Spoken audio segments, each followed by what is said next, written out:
अस्सलामु अलैकुम। उर्दू कवायद, उर्दू ग्रामर। आज हम करेंगे मजमून खेलों की अहमियत। हर बच्चे के लिए खेलों की बड़ी अहमियत है। खेल के बगैर बच्चे की ज़िंदगी अधूरी है। माँ बाप भी उम्रों के एतबार से बच्चों के लिए खिलौने लाते हैं, क्योंकि बच्चों के लिए खेलों की बड़ी अहमियत है। खेलने से जिस्म में चुस्ती और फुर्ती रहती है। खेलने से जिस्म में चुस्ती और फुर्ती रहती है, सेहत भी ठीक रहती है। अच्छी सेहत के लिए खेलों का होना ज़रूरी है। पढ़ाई और खेल का गहरा ताल्लुक़ है। खेल के बगैर पढ़ाई और पढ़ाई के बगैर खेल बेकार होते हैं। कुछ खेल सस्ते और आसान होते हैं।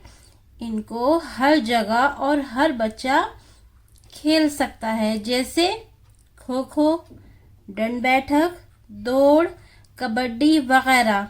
इन खेलों को देसी खेल भी कहते हैं।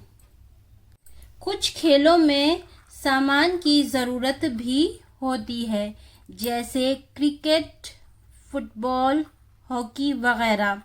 ये खेल गैर मुल्की खेल कहलाते हैं।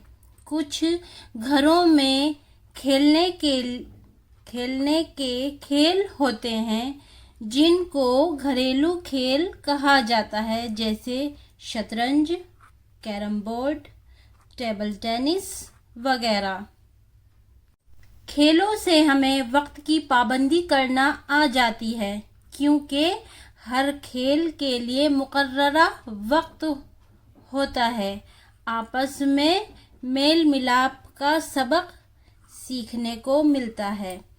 कप्तान की बात को मानने से फर्माबरदारी का जज्बा पैदा होता है। अपने ऊपर अपने साथी को तरजीह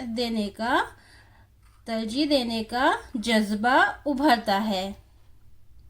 हमारे मुल्क में खेलों को अहम मुकाम दिया जा रहा है। अच्छे खिलाड़ियों को इनामो इकराम से नवाजा जाता है। उनसे दूसरों को अपनी कारकर्दगी दिखाने का मौका मिलता है। खिलाड़ी गैर मुल्कों में खेल खेलने जाते हैं और शानदार कारकर्दगी दिखाकर अपने मुल्क का नाम रोशन करते हैं। इसलिए हमें अपने बच्चों में खेल का शौक़ पैदा करना ज़रूरी है, ताकि उनका मुकम्मल फ़रोग़ हो सके और वो मुल्क के अच्छे शहरी बन सकें। तो ये थी हमारे खेलों की अहमियत। तो मतलब हर बच्चे के लिए खेलों की बड़ी अहमियत है, और खेल के बगैर बच्चे की ज़िंदगी अधूरी है। ठीक है। अस्सलामु अलैकुम।